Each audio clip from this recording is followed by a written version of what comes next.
juicy melon.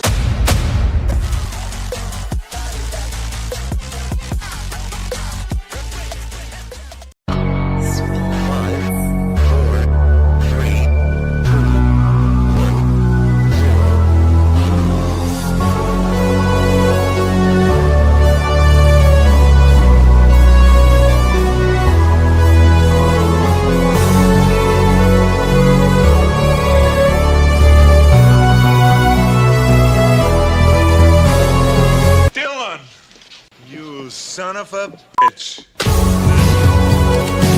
And that's it, boys. $500 easy. Let's go!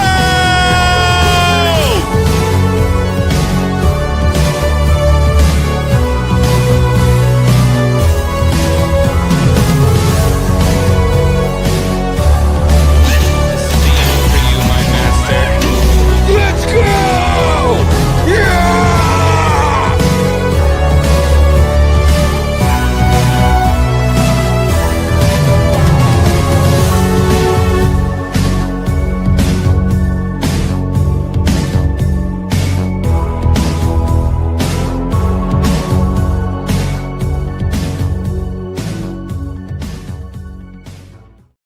Oh my goodness, ladies and gentlemen.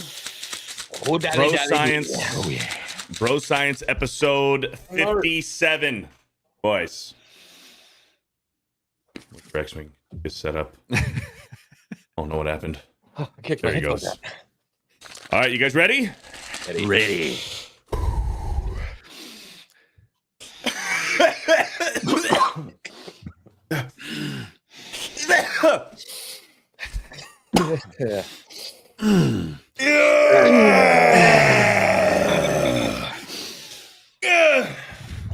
Ooh. I need another one. I love it. Morning. I'm I'm ready. good on one. I'm good on one today. Woo! How's everybody doing? Legends, welcome back in. Bearded Society, the Hanger Gang, Bro Science episode 57. I have a bone to pick with whoever the hell super chatted $50 for us to watch Once Were Warriors as a manly as fuck movie. Because what the hell did we just watch? What the hell did we just watch? But we'll get into that. We will get into that. Let's get through the intros and the fan art of the week. I am FearTheBeardo, your humble host, the 9-time Pokemon League champion. That will not be disputed. I don't care who you are on the internet. You cannot take that away from me. Kanto, Johto, Hoenn, Sinnoh, Unova, Kalos, Alola, Galar, and the newest champion of the Paldea region. Every single fucking one. And I'm joined by my co-host, Sir Xwing. The manliest bro scientist, as voted on by you, the public. Let's put an asterisk on that one. I didn't even start it, okay? I didn't even start it. Oh, it's Nagrinol. Yeah. So how's it going, everybody? What's going on? How's life? How's the kids? How's the wife? You know? Bro science. Oh, good. Bro Science. How are the wife and kid? Xwing. Great. Wonderful. I gotta tell you, man, it's getting better every day with that little one. Better every day. She's just like up and running and making all kinds of noise and just being a psychopath. And also, bit of great news, I sold off my travel trailer. It was depressing. I didn't want to see it go, but I finally got it sold. And we made some money. So let's go. Yeah, I saw your Instagram post. Trip down memory lane. You and the old lady in the trailer. Made a lot of memories in that thing, man. We conquered mountains and deserts and beaches and saw the world and raised a puppy in that thing. And it's same dog you have now. Yeah, Obi. Yeah, okay, nice. Obi-Wan. Mm-hmm. Hell yeah. Shout out to Xwing. And of course we have Blaine from Criticless. What's up, Criticless? Blaine. What's up, dude? Nice to be back. Missed you guys. I was wanting to hop in last week, but stuff's just been super chaotic, and we're about to say goodbye to my lovely office here. We're trimming the fat and moving the office to the house, which will be nice because I don't have to travel like Xwing was talking about with the family and stuff. It's easier to just keep it at home. That way I don't have to run out over here to do stuff. So I thought that was your house. I didn't realize this wasn't your house. Yeah. No. Yeah, this is so homey, you know? I know. It does look like a house. Yeah. I gotta feel super homey in my office. Actually, I'm in a big warehouse where my sisters peddle their smut. They sell dirty novels. With Whoa. yeah, I'll have to actually. Yeah, in a minute I'll go. Wait, I don't even know if any of them are appropriate. I might not be able to. Like Are there the whole pictures? well, they do like inserts of pictures. Like the Sure. book talk where ladies like all their like smutty, dirty books and all that. Sure. Yeah. They have a company where they do custom like high end versions of those books with imagery. I mean, we're talking like it gets dirty. You know what I'm saying? Dang. Okay. So, but yeah, so their businesses. Yeah, exactly. See, okay, and that's a great way to start a conversation, because right now in this political climate that we're in, especially in our side of the political sphere, we have people who this Coonergate, whatever, with sexy women in video games, sexy women in movies and TV shows.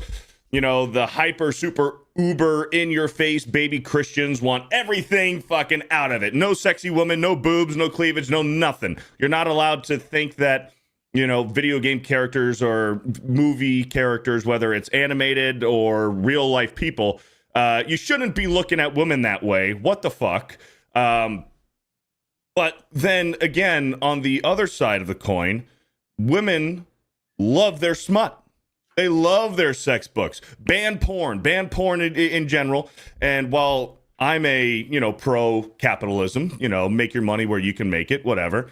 So I don't want to see any of this stuff go. I want to see porn leave Twitter, because I don't think porn belongs on Twitter. You should, have to go to, your X-rated websites to go consume that kind of product. But it doesn't belong on Twitter, but I don't think that it shouldn't exist. For whatever reasons, but I wouldn't mind seeing porn go away. Yeah, I mean, it's just legalized prostitution, really. Yeah, that's right. All it is. It's prostitution with a video camera.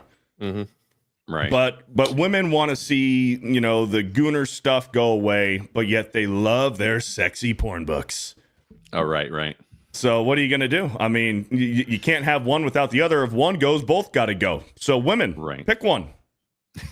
Well, I think one is I don't feel like words in a book, like an erotic novel for a gal to like read, and she's doing all this stuff in her head, right? I mean, that's for me, that's nowhere near the same. And I kind of feel the same way about like prawn and then like big boobies in video games. You know what I mean? Like prawn, wouldn't hate to see that go. You know what I mean? We'd probably save a lot of young men if we got rid of that. Big old boobies and stuff like Stellar Blade. Mm-hmm. Good with me. You got a thumbs up from X. Right. That's all I'm saying. Yeah. It's a tightrope, because for me, it's like any of that stuff always just means more government intervention and or regulation, and I just want to get them out of everything. So I'm kind of like, as much as I 100% get your point, Xwing, and I think you're right on that. It's like, how do you do that outside of getting the government involved? And I'm a person who wants the government away from everything. Yeah. It's a slippery slope. It's a slippery slope for sure. It is. There you go. Some smut. Cheryl Gopin with the 13 months. So happy to be a part of the Bearded Society. Can't believe it's already been 13 months. Thank you, Cheryl Gopin, for the constant commitment over here. Thank you for the 13 months. Margaret Riggle with a 20. Want to be the best? Watch Bro Science. Satisfaction guaranteed. Hey, my friends, how are y'all doing today? I am doing great, Margaret Riggle. I hit the gym today, chest day. Oh, heck Legs yesterday, hitting the gym hard. So I'm feeling good, man. The endorphins are high. I'm feeling good, man. Feeling good. Yeah, I'm jealous. I really need to get back in the gym. I'm feeling it. I'm feeling it pack on, and it's not been great. So I need to get back in and back on the stick, especially now that summer's here. I mean, right. You don't want to be walking around with your sweetmeats hanging out everywhere. You know what I'm saying? Yeah, you gotta get in shape for the summer. So. Yeah, unfortunately for this summertime, it's a little too late. It's a little too late. Right. If you're trying to get into shape for summer this year, might be a little too late. But next year, right. we can all, it's Hot Dude Summer 2026, according to Epic Hot Mike. Guy Summer. Yeah. There it is. So thank you, Margaret Riggle, for the $20. I hope you're doing well. Also, Elfie, our very own Elfie with the $50. Hey, what's up, Elfie? Says, hey, Beardo, Xwing, and Blaine. It's been pretty hot here today, and you're making me even hotter. All the best for the great chat and the lovely boobs of June. Let's fucking go. Well, speaking of Elfie, I highlighted that for a specific reason. June Jugs. Because our very own Elfie, Astrid, over on Twitter, we have our fan art of the week that we like to start off the show with. Let's go! Today is Bro Science Holiday. Great topics, lots of fun, amazing guests, and the hottest boys on YouTube. June Boob Month. Lock it in and enjoy. See you in the best chat. And look at this. This one, I mean, come on. We say it every week. This one's got to be the best. Personally, that's good stuff. The subject matter is absolutely my favorite. For sure. And then I love that we got the cameo from the vacuum cleaner lady. Yes, the lady from the news. I know the vacuum cleaner man. He's seen my tits. This isn't going on TV. I love that Beardo looks like the happy mask salesman from Majora's Mask.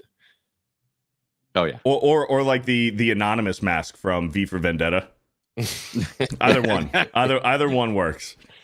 So we got Pam Anderson here, Sydney Sweeney, Melon Girl, and look at Elfie with the boobage just hanging out with the watermelons. Love it. Love it. I see Brandon Taylor in the chat talking shit. In the chat. Thank you, Brandon, for lying in the chat. Appreciate it. Beeman says I have a huge forehead. Yeah. How do you think I house all this brain power? That's right. Look at that thing. It's that's what my grandpa used to say. It was his solar panel for his sex machine. Yeah, is what he called it. I'm gonna need to use that one. Yeah, it's pretty I good. need to use that. That's a good one. Thank you, Elfie, for the fan art of the week.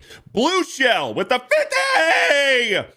Oh yeah, Beardo, I owe you this for knowing what Chalk Zone is. I was surprised when you knew where my Snap profile picture came from when I had it. Massive respect. And as always, Beardo Fit, Xwing is not a stupid name, and I still need to sign up to Criticless. We'll do it now. Do it now. Do it now. Come on, do it now, you crazy bastard. What are you waiting for? Do it Come now. on, you crazy bastard. Do it now, Franco. We have to do the push-ups and the pull-ups and all the different exercises. Go down to Pretoria, South Africa to the Miss Olympia contest.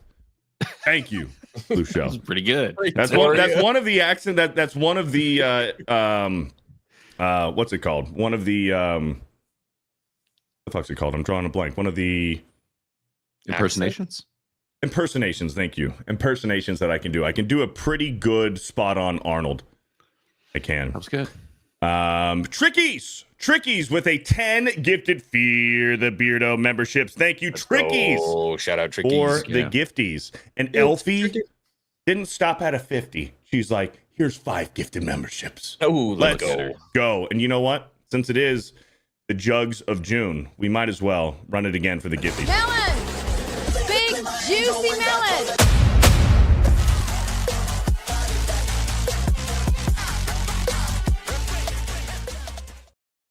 Thank you. And shout out to Xwing for making that graphic. Oh, yeah. Shout out. Real quick, before we get into the movie topic of today, since it is the Jugs of June, we do need to recognize, we're going to try to do this every single week for the month of June. But holy smokes, boys. This one, I was going to say an acquired taste, but I don't really think so. An actress, a beautiful actress, who is just aged like fine wine. Holy smokes, Elizabeth Shue. I gotta give it to Jennifer Aniston. Oh, Jennifer Aniston. She's had so much work done. She has? Her politics have kind of ruined it for me. And also, I've heard a rumor. Hey, whoa. We didn't talk about any of that. That's true. That's true. I've heard some stories and rumors, like on set, like of certain TV shows and movies, that not only is she a terrible kisser on set, that she's got bad, stinky breath. And people don't want to kiss her. She's got something going on. I don't know if she's got like tonsil stones or something that like makes her breath stank. I don't know. But I've heard that she doesn't have the best hygiene on set. Is this true, Chad? Has anybody else heard this about Jennifer Aniston? I don't know. I hadn't heard it. But this is Elizabeth Shue on the set of The Boys, I believe. Yeah, she's the mommy milker, right, from The Boys. Yeah. So Elizabeth Shue, we love Elizabeth Shue. So shout out to Elizabeth Shue and her big boobies. Love it. Not only is June the Jugs of June month, the boobs of June, but it is also Men's Mental Health Awareness Month. If you guys didn't know, there's a movement to have June, dedicated to men's mental health. And we have our very own Joey Swole here, who we often reference for our unwanteds in the gym. But he had this post right here. This is from today, earlier today. We are 4 days into June, Men's Mental Health Month. And today alone, I've already seen 3 videos online of women mocking it, making fun of men that need help, including a trending audio of, "I don't care," about June being Men's Mental Health Month. I even saw one woman making a joke about her committing domestic violence against men and laughing about it. Men make up 80% of all suicides each year, over 500,000, because men are less likely to seek support for mental health issues. And a video like I saw today are exactly the reason why. Men's mental health is still a joke to so many. We need to do better. And that's the thing. I'll start it off. You see all these younger women, whether they're starting a relationship or if they're on social media, it's very common. You hear women say, "I just want men to be sensitive. I want men to talk to me. I want a man that's open." But then as soon as you do, as soon as the man believes it and they do open up, the woman will weaponize it. And when you guys get in an argument, they'll rug pull it from right out of you and they say, "Oh yeah, well you told me this and you cried to me about this." And then what happens? Never again. That's when the man completely shuts off and will never talk about any issues ever again with you. All these women want a sensitive man. They want to see a man cry, but they really don't. They say they do, but they don't. What do you guys think? Agreed. 100%. Yeah, it's definitely a common thing. I think to some degree I don't know. It's like it depends on the woman. Obviously, there are different types that will and or won't do that. But it is, you can usually tell, especially with the relationships where the woman is the type that does that, because the man is a bottled up, angry monster quite often. So yeah, it is super sad, because I mean that is the thing, is that it has been neglected and ignored for so long. And interestingly enough, I over the past 2 days, I was listening to this podcast called Blink, and it revolves around some of this stuff. It's about a dude who actually ended up being medically abused by his wife when he was in a coma, and it's pretty wild. And it medically abused. Yeah, I guess. Oh man, the podcast is called Blink. I don't want to say too much, but it rose a bunch of questions in the medical community, because certain things that happen to men aren't viewed the same as when they happen to women. Like some of the subject matter that happened in the movie that we're going to be talking about today. Yes. Okay. So it's an interesting thing where men and women are judged on 2 totally different scales. And I think that it is coming more to light, especially like in the medical community and things like that, where it's like, hey, it's a 2-way street here. Men can also have plenty of issues, and we got to make sure we pay attention to them, because of like, it's talking about here where it's like the rates of certain things are a lot higher than you would expect for men. So yeah, it's tough. I think in some ways it reverts back to what we talked about before, where pressure is a privilege, and I kind of think it's a good thing. I don't necessarily want any kind of special treatment because we're bringing this stuff to light. I don't want to be treated any differently as a man, or coddled or anything like that, because that pisses me off, to be perfectly honest with you. I think the most important thing is that we bring it to light so that the people that really need help can get the help that they need, because there are some men who have gotten to the point where they're past trying to tough it out. They're past the point where, it's just man up. They've broken. And unfortunately, because of prior relationships, whatever the case may be, they trusted somebody that they couldn't trust, because loyalty is a massively important thing among men. They feel like they can't go to anyone. And I think that's the problem. There has to be some kind of a hard line. There should be a group. There should be a spot. And there's a million different things in place. The problem that I think we have to change is the stigma that's not okay. Right. The stigma that you should continue to try to tough it out once you've gotten past the line. I think that's the hard part. So, I think in the early stages, if you can try to help out and you can bring somebody back to the light, I think religion is always going to be a really, really good way to do that. Also, just getting out, working out, being outside, stay away from women for a while, focus on yourself. Find things that make you as a person happy. I've noticed that a lot of the men that I've come across that are like super depressed and heading towards that direction, for some reason, they have attuned their fulfillment needs to making a woman happy, or they get their happiness from making a woman happy or satisfying her needs or whatever the case is. And I think to a degree, obviously that's fine. If you're in a relationship, you want to be able to take care of the woman that you're with. The problem is when you basically become a healed dog and you can no longer get the approval that you need or whatever the case is. Now you've crossed that line, and you need to find yourself again.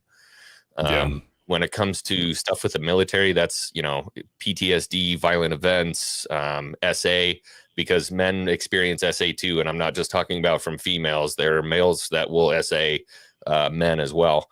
That kind of stuff I think requires a deft hand. That's something I couldn't offer, but it's important. You need to take a minute. You need to look at yourself in the mirror.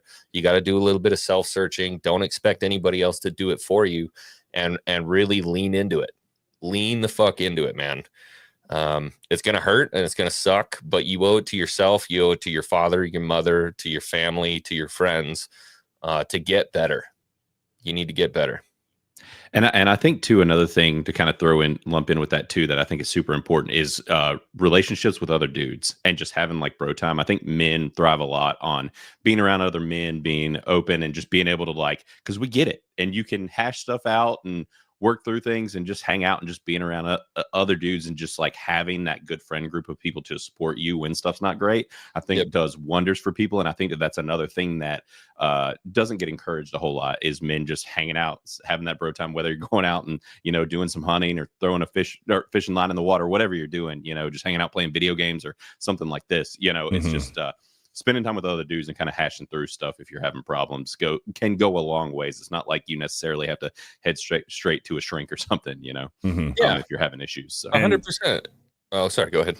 No. And then going back to what Xwing said, when men are in a relationship, they are just so defeated, and then their last line of feeling good about themselves and confidence is trying to make their woman happy. And just making their woman happy, that's just the little breadcrumbs that you get of oh man, I feel good that I did that. But unfortunately, not for all relationships, not for all, but for some, the relationship then turns into men get satisfaction from their women only when they perform tasks for them. And then those tasks, that threshold gets higher and higher. And then women will withhold attention. They'll withhold affection. They'll withhold sex because the man did not provide something for the women. So the woman treats it as a prize, almost. Their attention, their affection, their love, their body is a prize for whatever the man does for the woman. And that's defeating, man. That that's not how a relationship is supposed to be.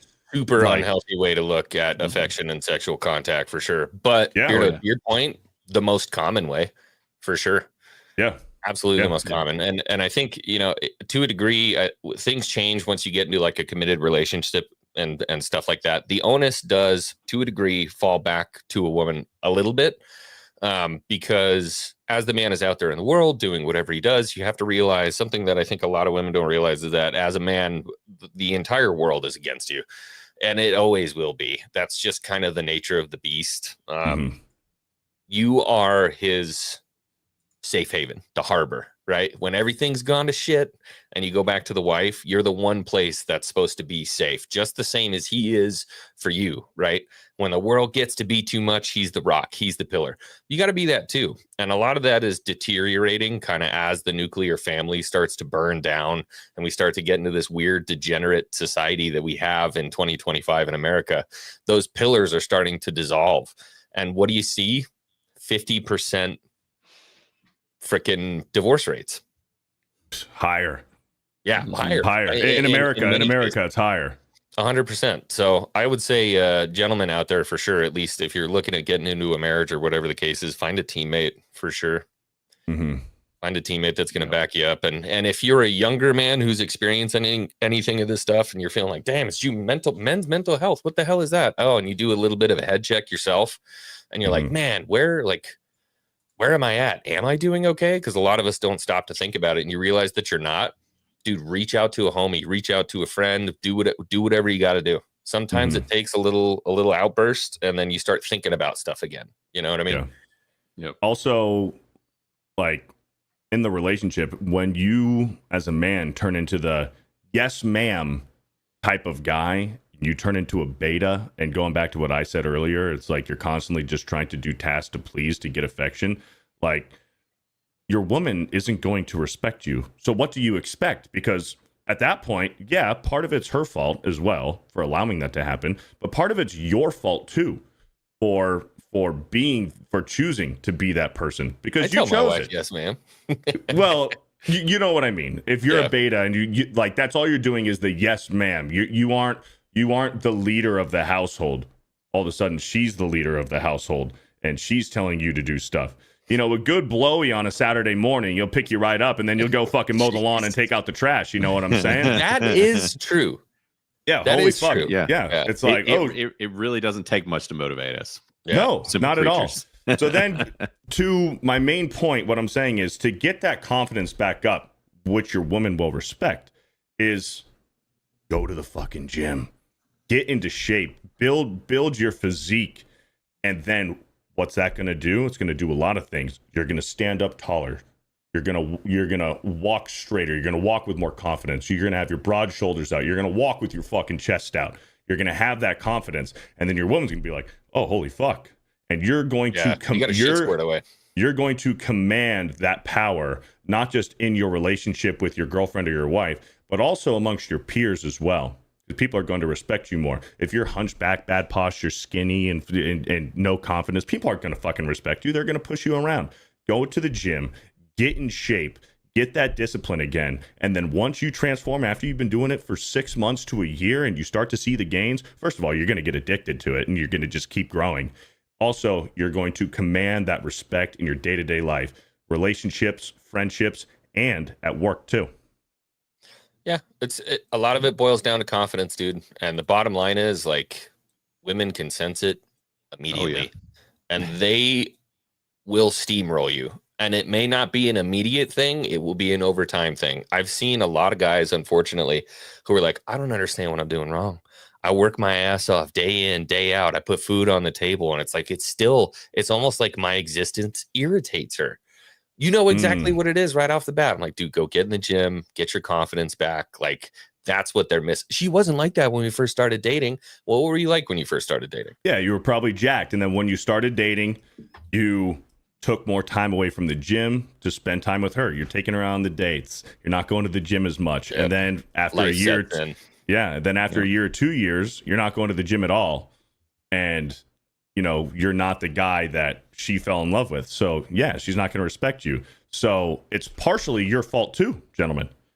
So you got to maintain your priorities for yourself and keep bettering yourself. And then that's going to translate into respect in your relationships and in your day-to-day life. Yeah. Good conversation. I fucking love it, man. I fucking love it. High Tide. This is great to clip for the second channel. Love it. So shout out to the men's mental health month. Men, if you need somebody to reach out to, try your parents, try your mom if you still have your parents, your father, or good friends that you can trust. Good friends that you can trust. And Jesus. And Jesus. Pray, man. There you go. So shout out to Joey Swole for bringing awareness to this as well. Let's bang out a few super chats, and then we're going to get into the manly as fuck movie of the week. Cheryl Gopin with a 10. Hello, Beardo, Xwing, and Blaine. I wish I could make larger super chats, but I do what I can. I will always support you. My birthday is Friday, so the celebrating starts now with Bro Science. Hell yes. Happy birthday, Cheryl. Cheryl's turning the ripe young age of 25. Nice. Great year. Great year.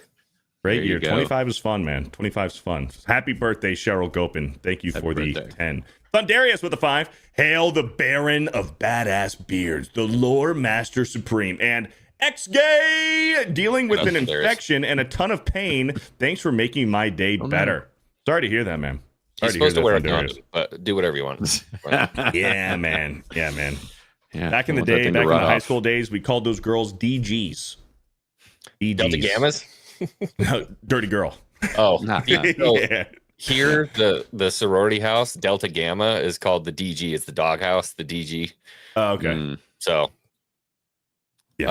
different region, same meaning, apparently. Yeah, dude. Back in high school, it was like, man, hey, guys, this girl's got a crush on me. What do you think of her? Bro, she's a DG. Don't even fucking mess with it. Don't mess with it. DG. Huh? What's that? Dirty girl. I had a friend who was dating a girl for like 2.5 years, and then found out she had gone to a party and let a guy, do the deed with a sandwich bag. Yes! We talked about this before. Yeah, I don't think we talked about it on stream, did we? Maybe. I'm not going to say the guy's name. But then, anyways, he's like talking about this and finds a black book at her house with the name of every single dude that she's been in high school, bro. And she's like in the hundreds. Dude, that's serial killer shit. Yeah, 100%. That's crazy. Wild. Dude, I have almost identical so they called her story. Ziploc. Oh, dude. Her nickname was Ziploc for the rest of I have an identical story, and they called her sandwich bag. I have an identical story, dude. One of my friends, this is when I was in high school in Pennsylvania, he was dating this chick, and she had recently broken up with her boyfriend. And, he started dating her like, I don't know, 2 weeks later. They're dating for, a little bit.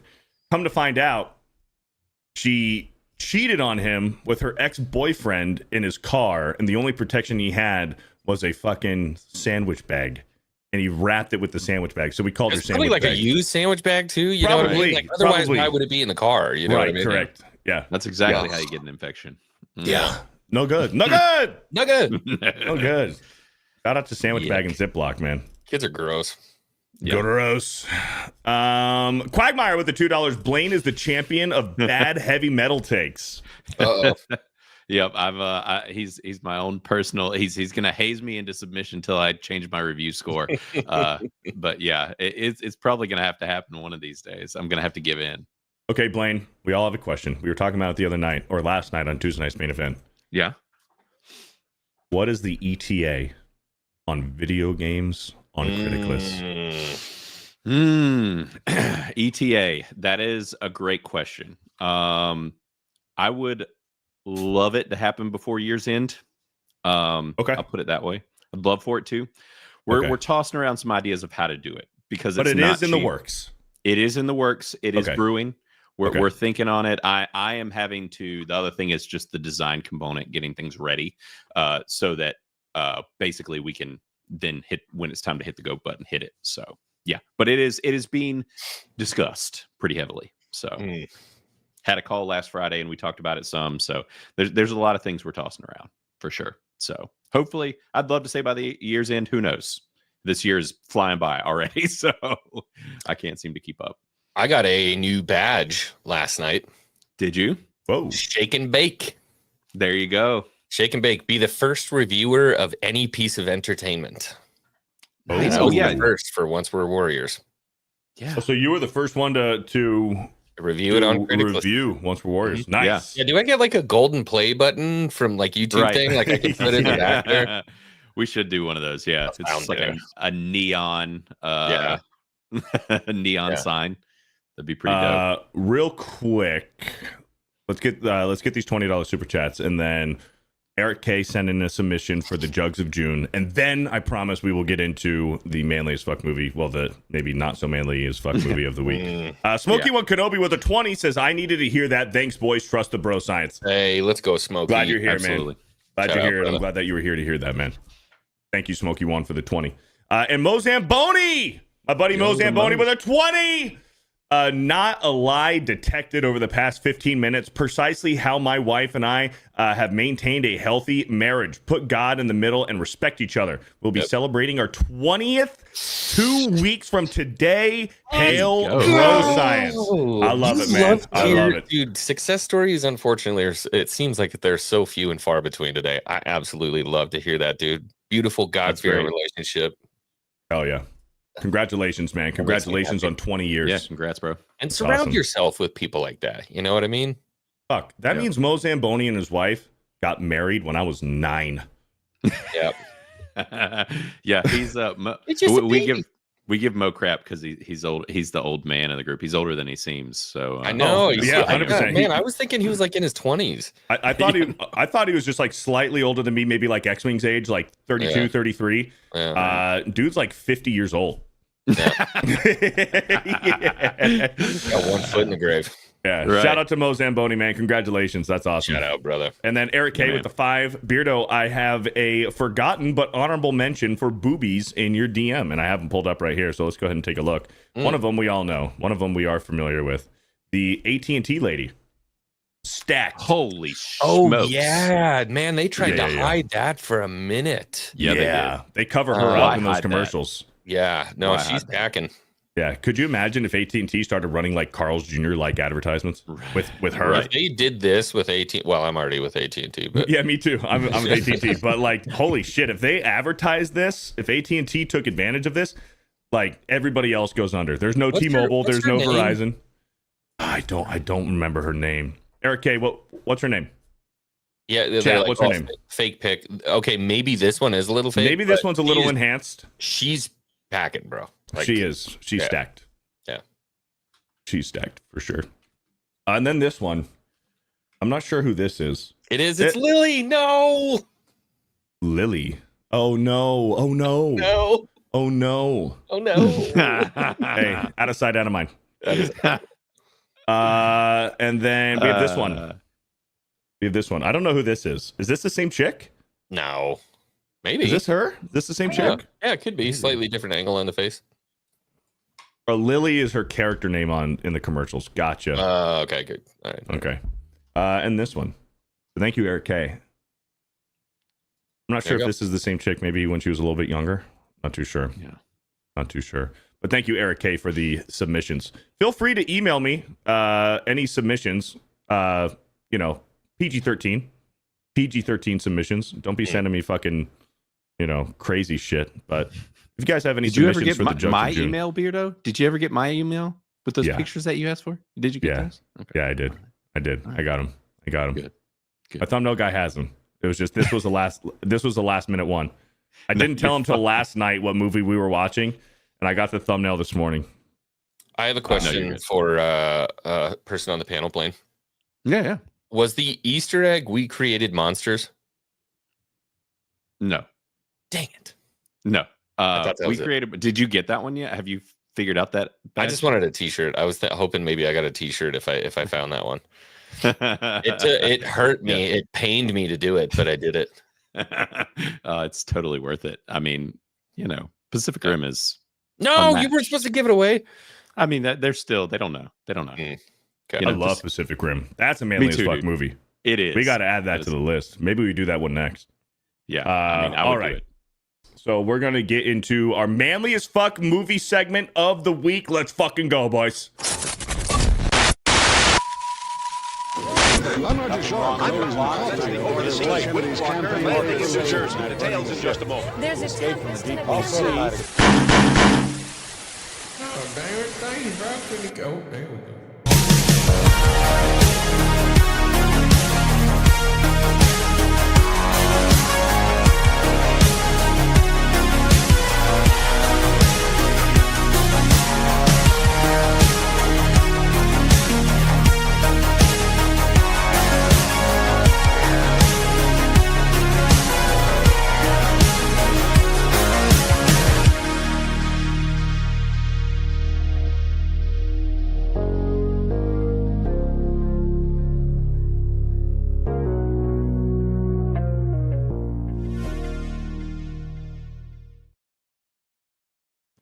There we go. I love There that it freaking is. intro, dude. That It's so intro's good. great. The music every too. time.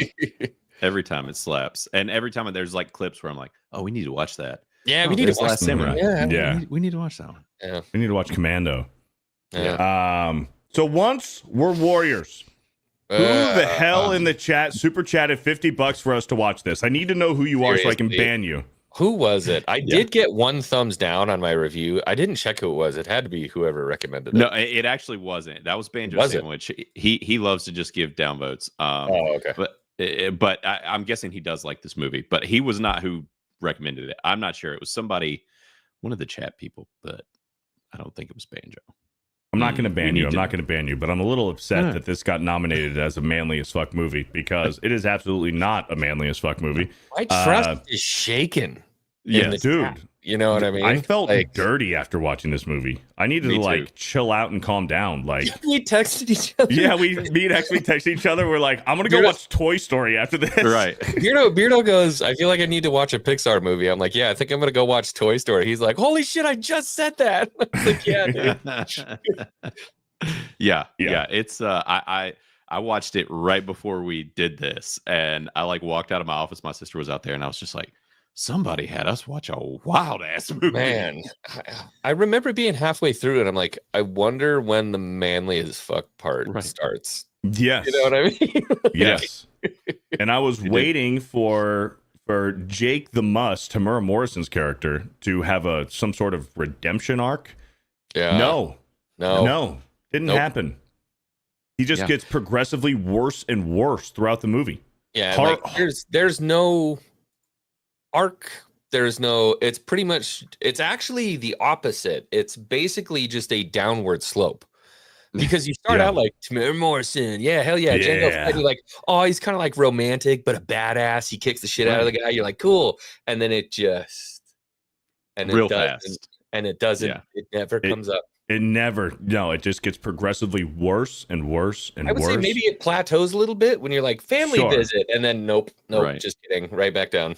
Yeah, because when they rent the car, they're gonna go to their son. They're gonna go see their son, who is now in like a boys' home. Boys home, yeah. And Tamura Morrison, he's having such a good time, but then they go and check out the Maori. What was that place where the mom was raised? Right. Yeah, it was a Maori village. It was the Maori village, village. and Tamura Morrison, he hates them. He hates the Maoris because he was a slave, and his wife was a Maori. And after that, they leave their little picnic that they're at, and he's like, I'm gonna stop at the bar. Why don't we just like start at it? Because I think a lot of people didn't watch this. Sure, Right. sure. Right. I think a lot of Yeah. people didn't watch this. Because in a nutshell, it really is just kind of this hyper analyzation of the Maori, like lower income Maori community, specifically one family, right? Yeah. Like, and it follows this one family who Tamura Morrison is the head of the family, the father, and Poverty basically- stricken, yes, hardcore. very, Lost Exactly. his job. He gets into gambling. Yeah. yep. Heavy And drinker, a lot of alcoholic. drinking. Yeah. And it doesn't take long. It's within the first 20 minutes probably that he is like, blackout drunk, beating his wife just absolutely to oblivion. Yeah, And not then- like Sean Connery, like you better listen to me, woman. Like No, Yeah. this a is little, like a little slap. Just a beating little her to slap. the point where there's blood spattered all over the walls all of the over house. the house. And the Taking kids her, ramming her head into fucking mirrors, into the wall, through fucking doors and shit. There's blood There's everywhere. 5 children in the house. Well, technically Right. 4, but yes, 5 technically children. 4, yeah. 5 children in the family. The oldest son can't stand his dad. He can't stand his family. So the oldest son goes to join a gang. Yeah. He's kind of like the prodigal son. Quite literally, he is a prodigal son because he does come back Right. to protect his mom. Yeah. But yeah, so the movie starts off and he's just this alcoholic drunk hanging out with his buddies. It's a little concerning at first, and then he's not home when the police bring one of their sons, the middle son, home. Is like, yeah, he just got arrested for a burglary. He's going to court tomorrow. We're going to put him into a boys' home. You should probably be there for that. Tamara Morrison, Jake the Muss, didn't know this, so he's at the bar, fucks a guy up, completely fucks a guy up, and then he's like, That's when I thought it was starting to get good. Right. Yeah. I was like, oh, this is gonna be a fighting movie. Yeah. Like, I thought it was going to be like a Fight Club, but like Roadhouse, like New Zealand. Right. Yeah. right. Yeah. He's like, all right, party at my house. So like fucking 30 people go to his house. His wife's a little pissed that he invites people over, whatever. She gets drunk. Hammered. She's having a good time. They're singing, a lot of singing and acoustic guitar in this. And then one of his friends, was it Bull? It was Bully. It was Bully. Uncle Bully is like, oh, can I get some eggs? Can I get some eggs? And that's Cliff Curtis. He's been around forever. I couldn't figure out who it was. He was in Sunshine back in the day, and he's been in like that. Training Day and tons of stuff. He's always like the Mexican gangster. Right. Yeah. Yeah. So the son, the oldest son, before things get crazy, the oldest son comes down and he goes, hey, Ma, I need some money. He's like, money for what? He goes, I need some fucking money. You know, I don't get fucking anything around here. She smacks him across the face because she's drunk. She feels sorry. She goes up into the cupboard, grabs some money, and she goes, here's $20. And he's like, fuck you, and just leaves. So now she's upset because she just, attacked her kid. And then Uncle Bully comes in and he goes, hey, make me some eggs. She's like, make your own fucking eggs. And then Tamara Morrison, Jake the Muss, comes in. He goes, make the man some fucking eggs. Just making some eggs. And she takes the eggs out, spiking them on the floor. On the ground. And then he just fucking starts beating the shit out of her. Yeah. Holy fuck. It's bad. Tough to watch. Yeah. And it gets even worse because then he carries her upstairs, throws her on the bed, and it's implied. Fucking told. And then it's implied that he grapes her. Right. Yeah. Yeah. And then when you see her in the morning, she is just like, oh, dude, a pulp. Well, and man. that is the worst part of this movie for me. Is like, it's not in like the adults doing shitty adult things. Like that's really tough. Right. It's when the kids wake up and they're in the aftermath, and like Grace, blood the daughter, everywhere. Grace, who is my favorite of the kids. I would argue she's the main character of the movie. Pretty much. I mean, she's like kind of the narrative push through all of it. She goes downstairs and she just starts cleaning up, right? And there's blood all over the walls. And then the other brother comes home and is like, who did the old man rough up this time? And she's like, everybody's kind of like dodging eyes and not looking and not talking about it. And there's blood all over the walls. It was mom, right? Mm-hmm. Shit. And there's so Grace has to take Boogie to court after the mom promised that she would. So the mom's just at home beating the fuck up, smoking cigarettes, eating, and then I would have been more harm than hurt if I went to the court because look at me. Yeah. Right. And so one of the family friends, the singer comes over and she kind of she doubles down on what Jake did. She's like, yeah, you shouldn't have opened up your fucking mouth. Yeah, you're too lippy. Yeah, you're too lippy. You shouldn't talk to your man that way. He was right to beat you up. I'm like, holy fuck. Yeah. Right. It was just like the constant defense of just the terrible behavior of this man who's the shining example of what not to do as a father, as a friend, as a human, a husband. As a husband. Yeah, right. And then his wife in this kind of PTSD, just this Stockholm syndrome cycle 100%. Of turning back around and just taking him back and I love you and whatever. And it just continues until it just spirals far too out of control. And there's it's just there's more assault, there's more everything. And what's wild is I did some research because I was like, I'm curious what the general consensus is on this film. Rotten Tomatoes freaking 93%, IMDb 8 out of 10, all these sites super high reviewed, wow, lots of praise. And I don't know if you guys have seen either of the ones I mentioned them in my review, but the movie Kids or the that movie with Jared Leto that I try to black out of my mind. Oh my gosh. Anyways, they're Requiem for a Dream. Yes, Requiem for a Dream. Thank you. Yeah. Those types of films are what this reminded me of.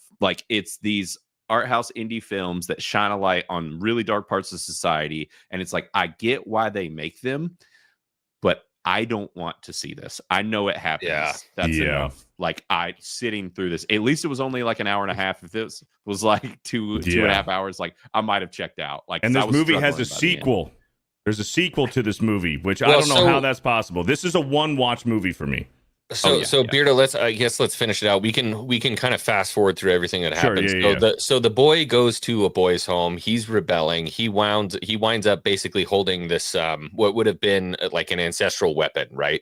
It's a staff, but it has a special name. And I can't remember the name of it. It's a Maori word. But he's like busting open the windows, and the guy comes up and basically just like shoves him on the ground and is like, "You don't know anything about your ancestors," and like tells him, "I'm going to teach you how to be Maori." Yeah, which is awesome. Him the haka and stuff. Yeah, I was thinking, okay, like we're headed that direction. And then it cuts back to Grace and the home situation and everything like that. Grace has a friend, a boy who looks like he's no older than probably 16 or 17 that lives probably younger, because Grace is 13, so I'm assuming he's probably around the same age, maybe a year older. 14, 15, complete maybe. Drug addict, dude, huffing glue and shit. Like the first time you see this kid, lives in a burnt out car underneath an overpass, and they're best friends. They're best friends. So Grace is a sweetheart, innocent 13-year-old. Yeah. Like she's like the perfect kid. She's like kind of like the mother figure for the younger 100%. for the younger kids, because both parents are complete degenerates. The dad is an alcoholic, the mom is a chain smoker, also an alcoholic as well. Grace is this perfect kid, but her best friend is this drug addict who huffs glue and smokes weed. And all Grace wants to do is share the stories of the Maori. So she has a notebook where she writes all these stories of the Maori and tells them to the family. So anyways, they all decide they're going to rent a car one day.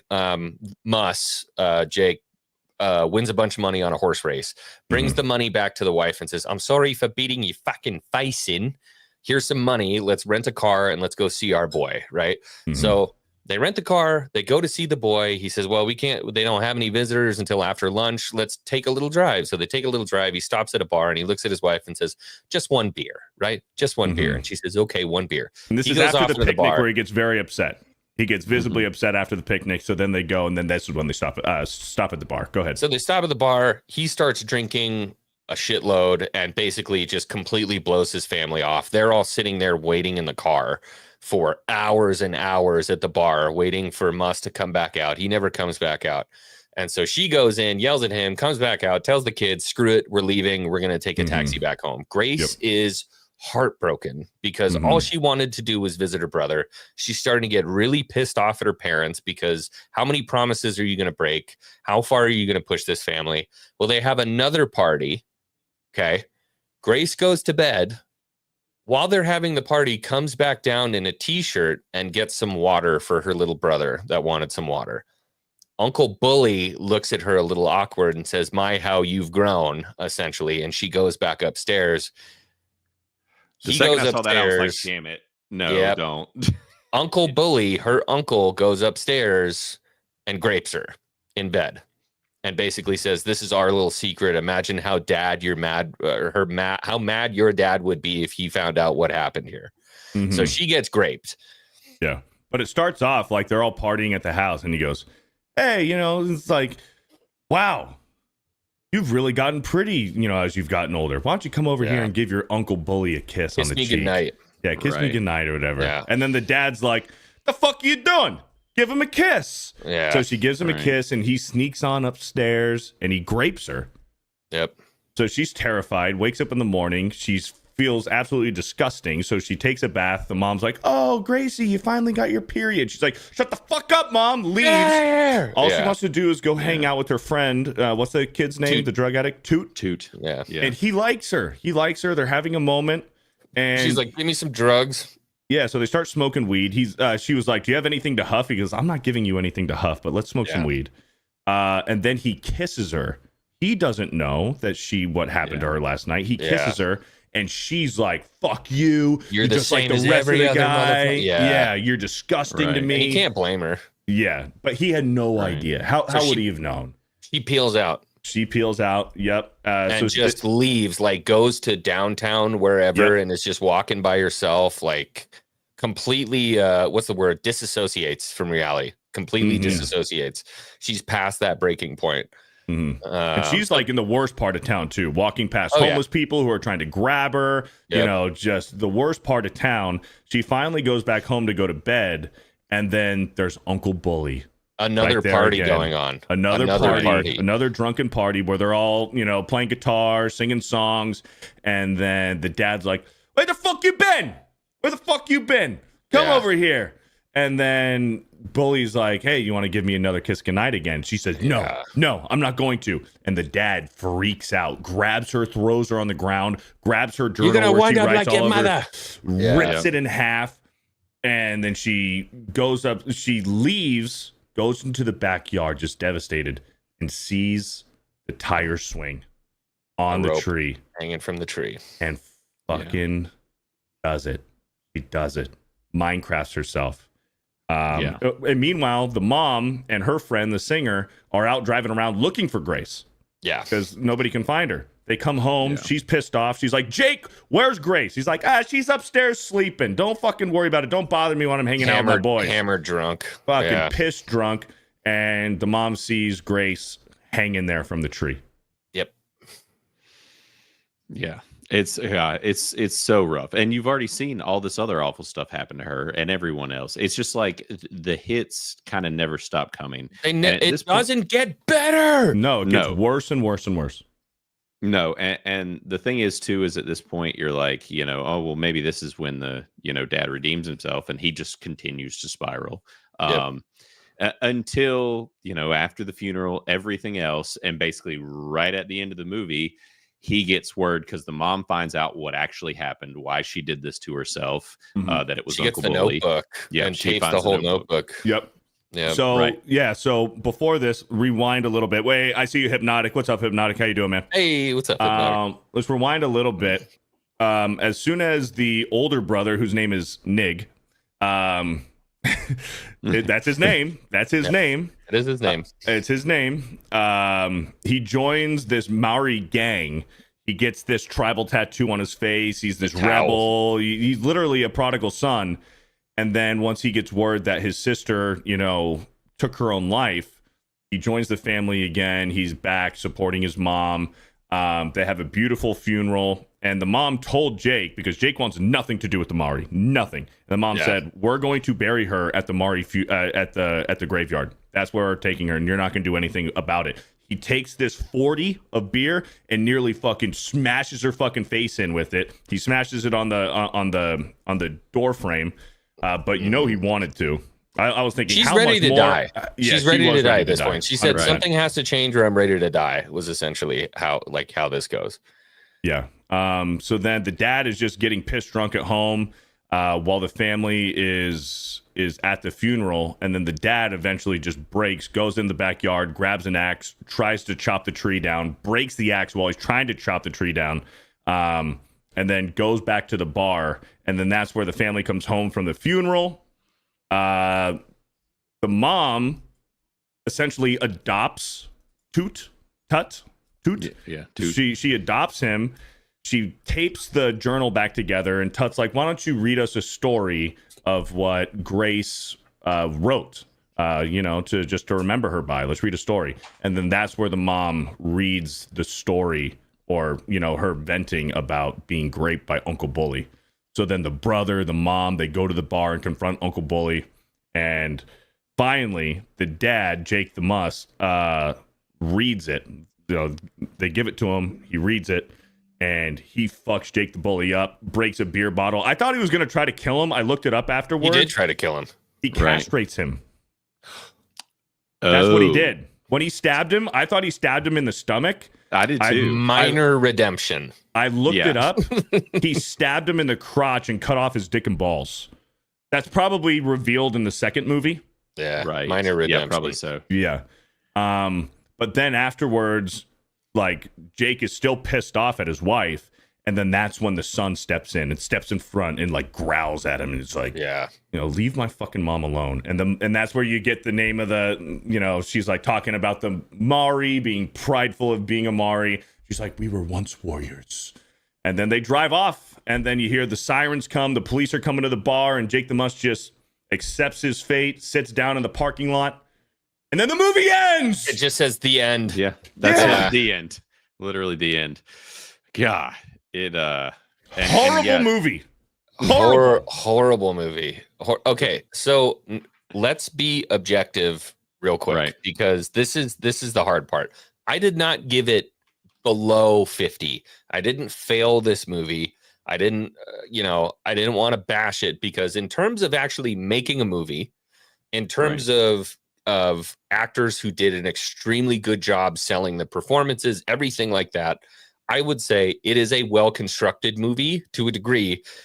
The important thing to remember is that this is like one of the earliest big films to come out of New Zealand and kind of put New Zealand on the map for filmmaking. And it's very 90s. It's very 90s. So that is important when weighting the grade for this. From a personal standpoint, everything you said, Blaine, earlier, when it comes to these types of movies, like just because it happened, it doesn't necessarily mean that I want to watch it. And I think that they did a good job of making you feel like shit. This is not a feel-good movie. It's not supposed to be a feel-good movie. It doesn't have feel-good tones. This is a story, a very, very tough story, and it plays out probably exactly how a lot of stuff played out in overly urbanized, poor environments, as the Maori were, basically gentrified and then put into these projects in New Zealand. It's a tough watch, dude. It is a very tough watch. It's a very tough watch. It's 100%, dude. It's not for me. We had a couple others. We're at I guess now that Beardo did his, we're at 6, and the other, we have some rads and some other decents, but it's kind of one of those things where, like you said, like judging it objectively, it's a fairly well-made film, especially for the time. It's just like I also really that entertainment value for me plays a big role in my opinions of things, and it's like the quality level can be great, but like if I'm miserable or just feeling like doo-doo, like it's gonna be hard for that score to be up there. So and real quick, Ryan Delgado, if you feel like feeling like shit, watch it. Yeah, if you want to see the dark, twisted reality of some very low-income homes, especially here in New Zealand or there in New Zealand, and there's a few people in the chat who are from New Zealand who have commented on my Twitter post from last night, and also right now in the chat that have said that stuff still goes on. That stuff still happens. 100%. Ryan Delgado says, "Laugh my ass off. Beardo called it horrendous, yet rated it decent." So this is the scaling, but 40% is failing, boys. 40% is failing. Yeah. So, so I gave it a 40. How much of that is your feeling coming out of the movie compared to, and this is why it's tough sometimes. Are you rating the movie, or are you rating how you're feeling coming out of the movie? Right. I rated it based off of it was a tough watch. I felt horrible and disgusting coming out of the movie. Is the movie well made? Yes, the movie's well made. I don't know what story they're trying to tell. So the genre of this movie is what? A dramatic thriller? It's just a drama. Drama, and it's like the epitome of drama. There is zero happiness in this movie. It makes you feel terrible. It's hard to watch with all of the domestic violence, the killings, the suicide in this movie. It is a horrible movie to watch. So judging by that, they did a good job. They did what they set out to achieve. They did do a good job for being a drama, but for me personally, it was tough to get through, man, because it was just nonstop. Like, how much worse can this get? And it does. And it's even harder if you know people that are in similar situations. Like I had a job years ago. I knew a girl who was in a domestic violence situation. It was bad, and she knew it was bad, but she was just stuck in it, and it didn't matter what anybody did, or even if any of us were to intervene or whatever. You deal with this dude, like outside of taking the dude out, you know that she's going to get it 10 times worse once you try and do something about it. So these people do get caught in these cycles, and man, when you've seen it and you know it, it's even harder to watch. And so, it was rough. My biggest kudos go to the actors in this, because they sell the shit out of this movie. Oh yeah, they do an incredible job, and I mean everyone does a fantastic job of portraying these roles, because when you're watching it, or Toot, Toots' actor was Well, horrible. Toots a little, He was yeah, terrible. Toots a little out there. But I mean, the bottom line is when you're watching it, you feel like you're watching a documentary. You don't feel like you're actually watching a movie. And so that's why I gave it the rating that I did. The other 30% that I take out of it is because I don't like shit like this. I don't want to watch it. I'm sorry. Like, and it's crazy because I have zero problem watching like a World War II movie and be like, you know, I mean, horrible, if not actually way worse conditions, but it's just different. And I don't know how to say why. It's just different. This is just depressing and awful and horrible. And I think it's because the human in me knows that these people can make other decisions. They just refuse to. Right. It's just, it's hard, dude. Going back to what you said about the actors, most of them, except for I think Toots, great job portraying their characters. Like Tamara Morrison in real life, great dude. Great he's dude. Funny. He's a totally funny. upbeat guy. He's very fan friendly. You know, going out and meeting fans and stuff, especially with Star Wars and stuff. He plays the biggest piece of shit in this movie. And knowing Tamara Morrison as the real person, holy smokes, did he crush being the biggest piece of shit. Yeah. And the interesting thing is, too, is these types of people, they do go through these fluctuations where they can seem like a really nice, like happy, bubbly person, like how he does in this movie, where he's singing and playing the guitar and having fun and being kind of goofy. And then it like switches and it's like this violent, psychotic, drunk, just nut job. And he captured that perfectly. He did. So, I mean, there's definitely some props for all of that. There's really solid acting and, but it is definitely one of the most brutal ones. We definitely, like we were talking about before the show, we need one to bounce back off of out of this, something with some levity, a little bit more fun. So if there's anything that any of you guys in the chat are kind of pushing for, something to redeem us on the manliness, I'm totally game to hear what everybody's thinking. We should do Rocky next. I'm going to nominate Rocky. The first Rocky. I'm down for Rocky. Let's do that. Let's do that for 2 weeks from now, because Rocky is a manly as fuck movie. Yeah. It has a great ending, great story. Rocky is one of my favorite movies of all time. So I think we need a pick-me-up for manly as fuck movie for the next time we do it, because this does not qualify. No, absolutely not. And chat, this does not qualify as a manly as fuck movie. It is the opposite of manly. This is alcoholism and domestic abuse, the movie. That's what it is. It's, oh man, it's disgusting. But for what the creators did, the writers and the director, what they wanted to accomplish, holy fuck, they accomplished it. I'll give them that. The only thing that the only reason I'm glad that I watched this one is I've got a buddy who's Maori, and so I feel like this is important to watch, at least from like a cultural standpoint, to understand some of the other stuff that's gone on with Maori and like the urbanization in New Zealand.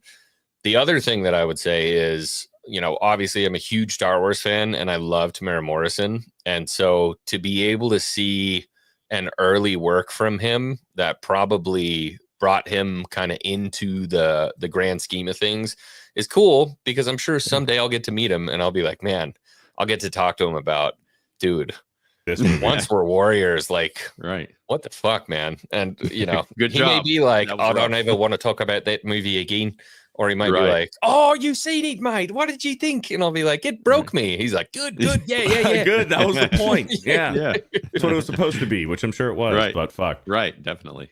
Let's go through some of the other reviews here. We got Turd Ferguson gave it a 63.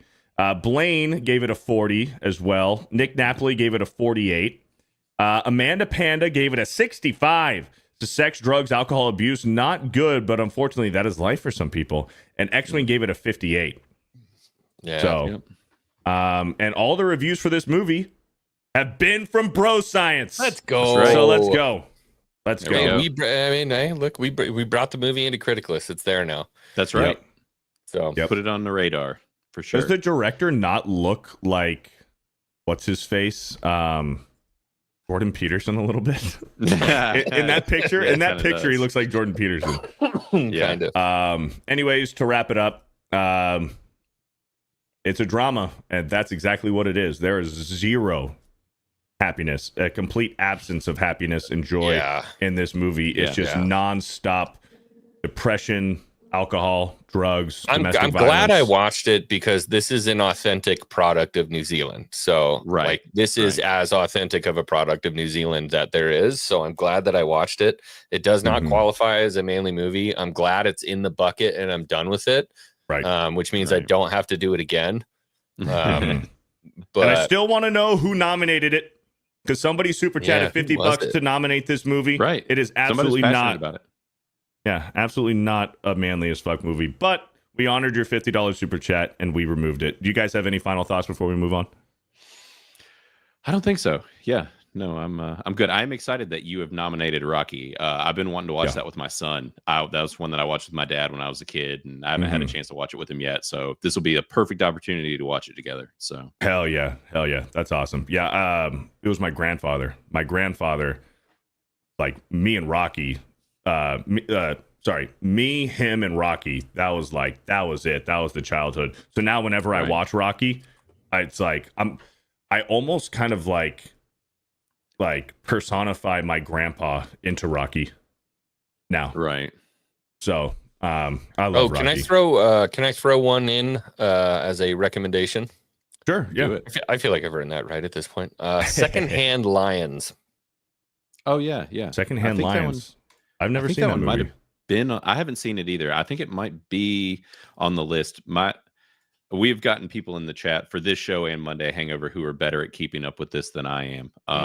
And so we have some other lists too. I think it might be Tur Ferguson who has the good list. It's Michael Caine and Robert Duvall, Secondhand Lions. It's older guys, but they've lived like absolutely incredible lives. It's a fantastic film. And a real pick-me-up. Sweet. Nice. Yeah. All right, boys. So we're going to get into the super chat segment of the show. We are going to run a shorter show today because Blaine has to peace out. He's going out with the fam. Xwing's going to go pick up a Nintendo Switch 2. Hopefully.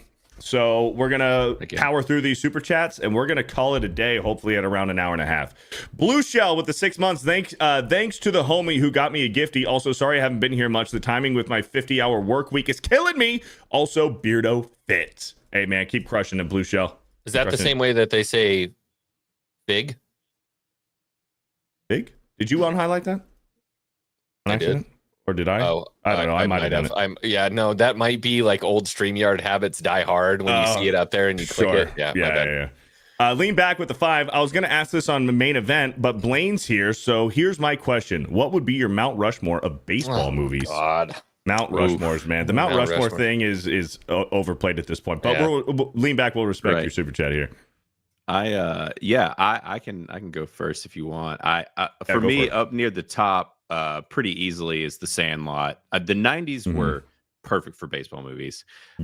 Rookie of the Year. Then we have, if you want to get into the more like adult centric ones, you've got stuff like Basketball. And I've heard a lot about Moneyball. Have you guys ever seen it? I feel like I need to. I did. I actually enjoyed Moneyball. Wait. Is Moneyball the one? That's not the one with Clint Eastwood, right? No, that's Trouble with the Curve. Yeah. Moneyball is Brad Pitt and Jonah Hill. I would do Angels in the Outfield, Sandlot, Trouble with the Curve, and then probably Major League. With Sheen. Okay. Yeah.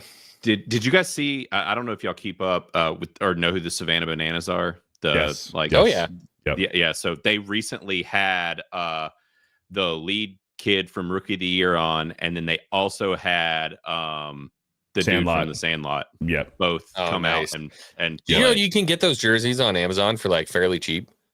Really. You can get Sandlot jerseys on Amazon. I've been looking at buying one. I'm like, right. I'm gonna go my Mount Rushmore baseball movies. For the love of the game. Obviously you have to put Sandlot in there. Field of Dreams. Field of Dreams. Field of Dreams is definitely And The Rookie. Yeah, with Quaid. So two Costner ones in there, For the Love of the Game and Field of Dreams. To be fair, Costner was in basically any inspirational movie that there was for a fair amount of time. And Costner is a huge baseball fan. Yeah. Huge baseball fan. Same thing with why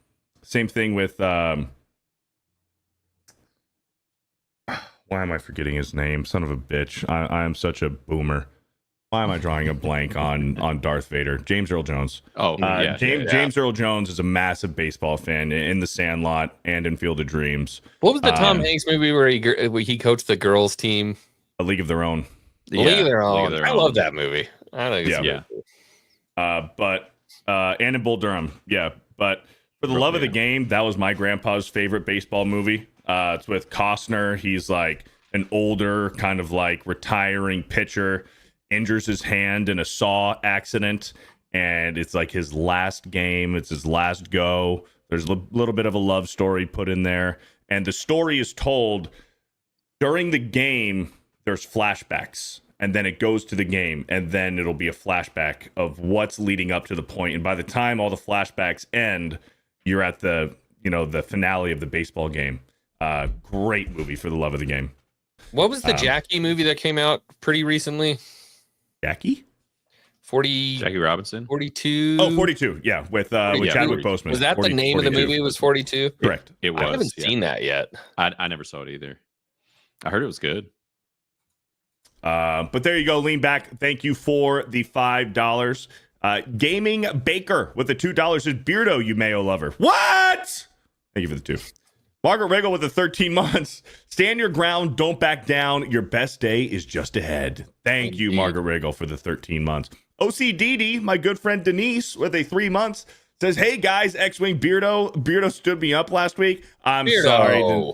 I'm sorry, Denise. I'm sorry. What are you doing? That's our friend. I was supposed to meet Denise at Universal, but I had a doctor's appointment that I completely forgot about. Stood her up at Universal? Well, it was, first of all, it's kind of a last minute thing. Bring your face right over here. Come here. Bring your face over here. Just right to Fuck. I just broke his $200 headphone. Really realistic. That was impressive. Shit. Sorry. Holy shit. That'll never happen again. No, it was I forgot I had a doctor's appointment. I haven't been to a doctor in like fucking 6 years. And the one day I was supposed to meet Denise at Universal, I had a doctor's appointment that morning. Thank you. Thank you, Denise, for the 3 months. I'm sorry about that. Next time, Denise.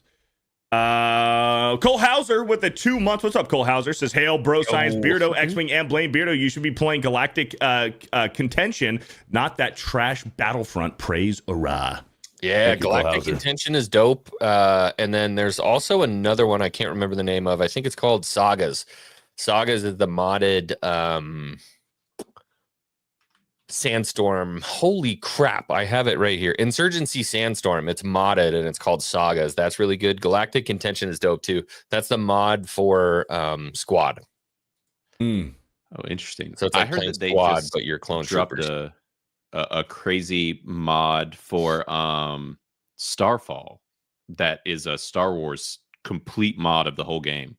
Or Starfield. Starfield. Oh, really? Yes. I started Starfield. It was hard enough for me to get into Elite Dangerous. I don't know if anybody's ever heard of that game before. Elite Dangerous is like a lot. They drop you off in the universe and they're like, good luck, idiot. And you're like, okay, right. It's worse with Star Citizen. They're like, good luck, idiot. And you're like, I'm on a planet. I don't know where I am. I don't know what to do. I don't know where to go. Yeah. Thank you, Cole Hauser. Maybe we need like a guide. Like, right. What do I start doing? Becky McCain, thank you for the $5. She says nothing, but thank you. Cole Hauser with the 5 says manly movies. Blaine, we're going to need to take notes here. Hard Hunted, Fit to Kill, Hard Ticket to Hawaii, Savage Beach, Picasso Trigger, The Dallas Connection, and Lethal. These are manly. Thank you, Cole Hauser. We will add them to the list. Nice. I've never heard of any of these. Yeah, me either. They must be Canadian. Yeah.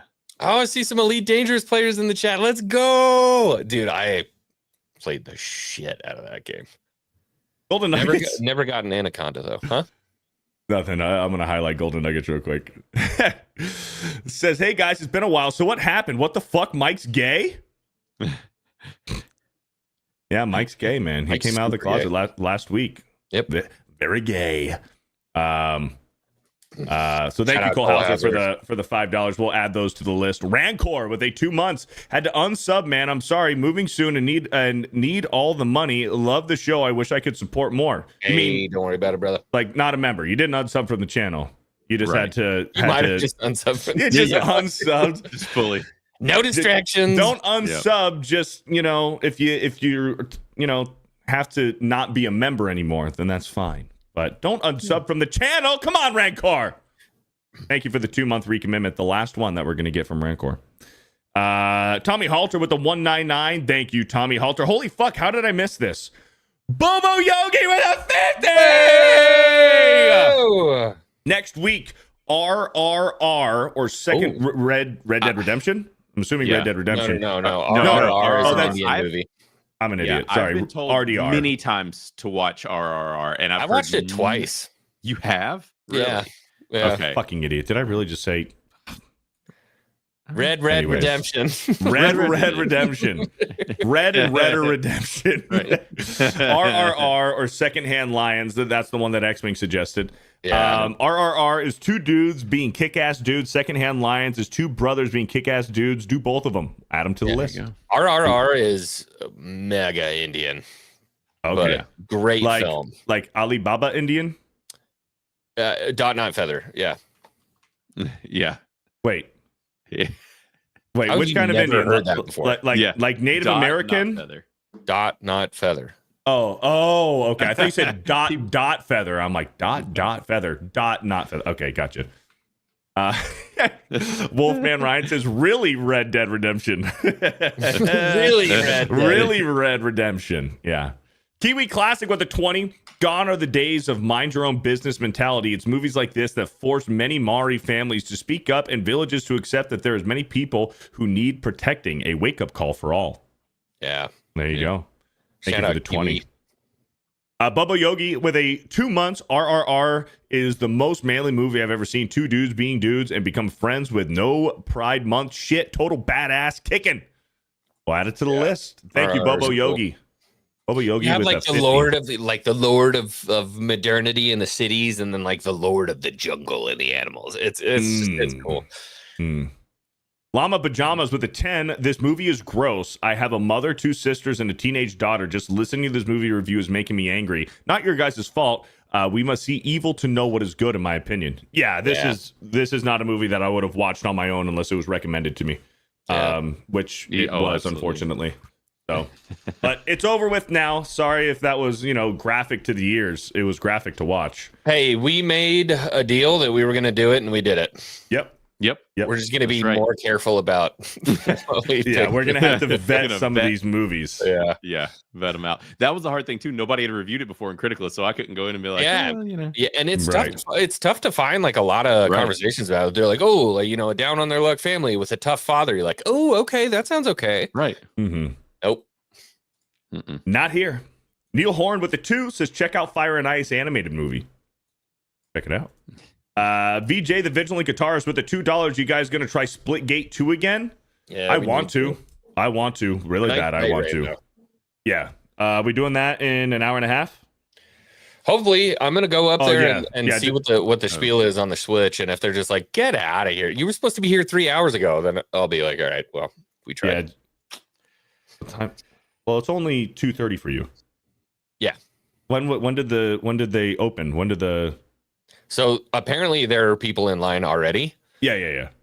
So it's supposed to be at 3. So after this, I'm gonna drive up there and just see. Make sure you get the one with the bundle with Mario Kart. Well, I Right. mean, worst case scenario, you can buy the electronic copy of Mario Kart and you lose could. $30. Yeah, Whatever. you could. Yeah. But what if they don't have it? What if they only have Switches? They should have Mario Kart. And I'll on buy a it. Switch They 2, should. and then I'll plug in the Switch 2, and then I'll buy Mario Kart World on the Switch 2 and on just the download Switch. it. Okay. Yeah. Right. Fair enough. Yeah. Fair enough. Buy it digital. Very true. Yeah. BJ I the know, I'm Vigilant hoping I can Guitarist. tomorrow. Oh. How'd it go? What did it look like? Hey, look Drunk like? 3PO, Yeah. how'd it go? Wait, this Was it- early? Was it insane? I thought he had his. I thought you already had a pre-order. Yeah, you can. Oh, wait a minute. He should have already had a pre-order, unless he's getting a second one. Maybe. Oh, maybe he's only able to pre-order one at a time. Maybe he's getting a second one. He said EZ. Okay, that gives me hope. Don't give me hope, bro. So, Jay, is this your first one or is this the second one? What's this for? I thought you already had the pre-order. I don't know. I'm curious. I just want to get up there. I'm like, I'm gonna probably go tomorrow morning or tonight late. I think Best Buy's doing like a late night thing too. Okay. So I might try them instead because it might be easier than GameStop. Mm-hmm. Yeah. Twisted Reality with the 3 months. Trust the bro science. Could we get a June Jugs clip? Oh, well, funny that you asked. Hold on, let me shit. What am I doing here? Funny that you asked because I was just about to do it for you. Here we go. I'm a huge Melon! Big, juicy melon!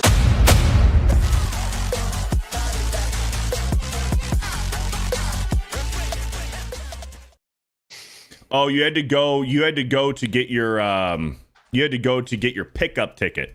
Yeah. He had to go to get his pickup ticket. That's what it was. Okay. Actually, what is this one that you put in here? Just save it. I was going to ask for something at the end. Okay. And then just delete that after. Okay. I got to get out of here. I got to go to this baseball game.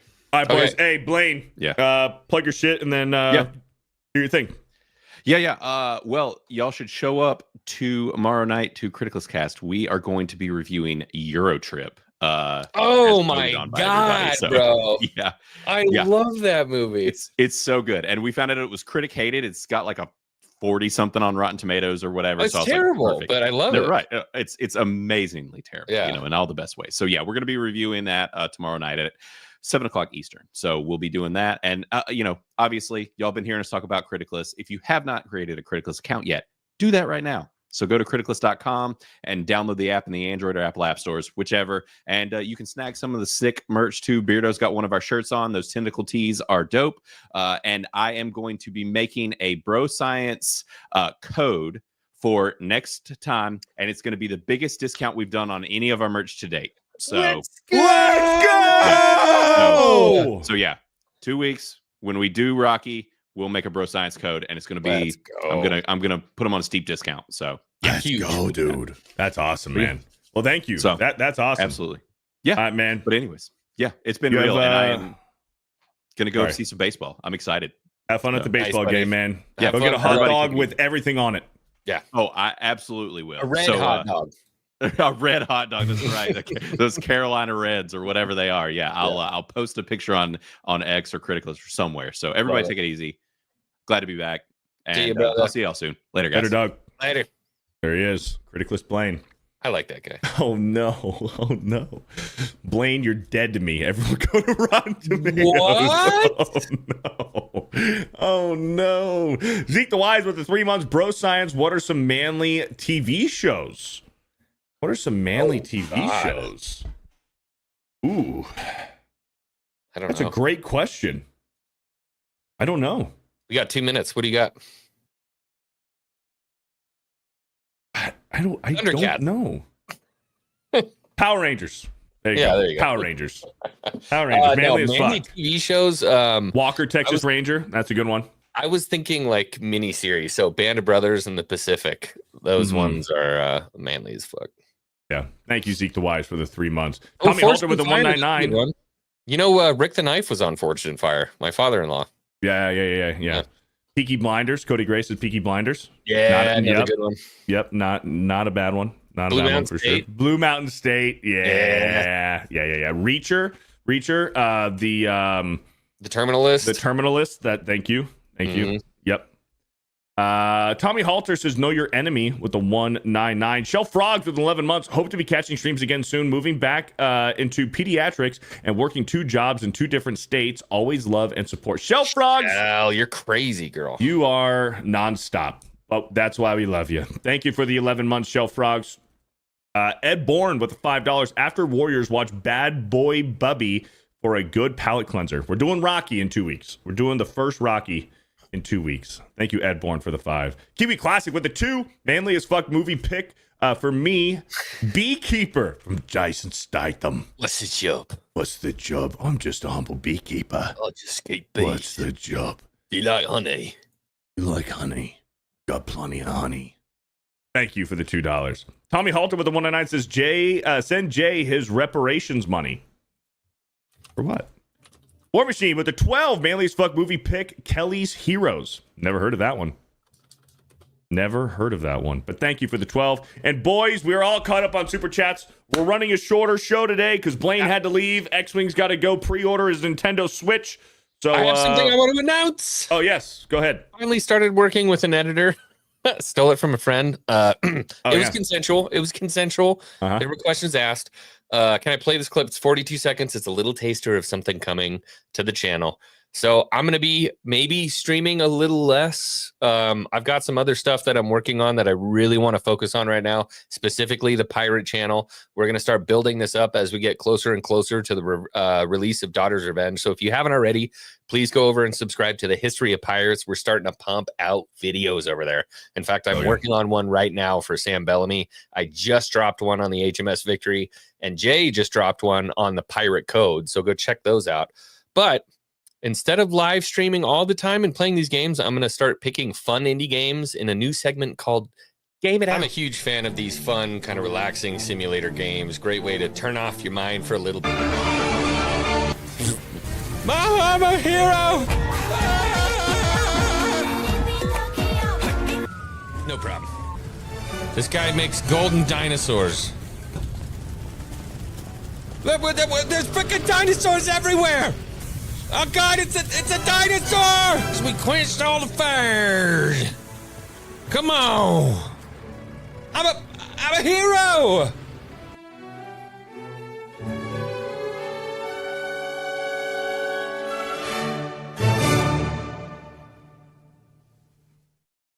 Hell yeah. Game It Out! Fun. Coming soon to Xwing. That looks fun. Hell yeah. Keep an eye out for those ones. Andy Masterson says, Beardo, don't forget the mission. I know, Andy Masterson. I'm slacking. All right, boys. Well, there it is. Xwing's new series, Game It Out. Shout out to Blaine Xwing for a very successful, fun. Well, I use fun loosely.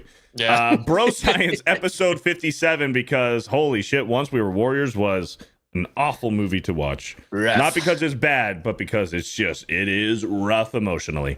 But shout out to you guys. Thank you guys, everybody who super chatted tonight. All the donations, the gifted memberships, the recommitments, the member messages, the mods, the members, the lurkers, everybody. Thank you guys so much. Really appreciate it. I'm FearTheBeardo. This is Xwing. We might be playing some Elden Ring tonight. Hopefully. Yes, Elden Ring Night Rain. Hopefully, Elden Ring Night Rain. So when Elden Ring gets back, when Xwing gets back from hopefully securing and pre-ordering his Nintendo Switch, we're going to be running some Night Rain for a little bit tonight. And who knows? I'm going to go stand out in line for Nintendo Switch.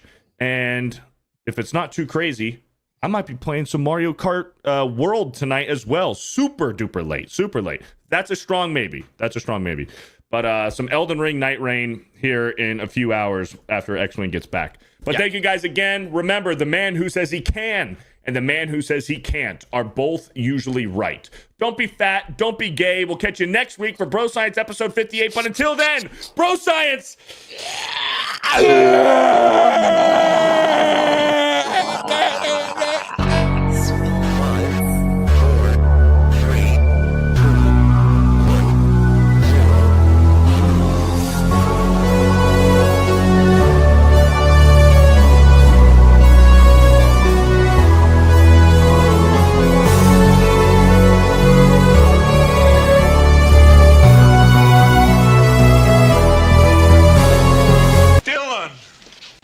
Son of a bitch.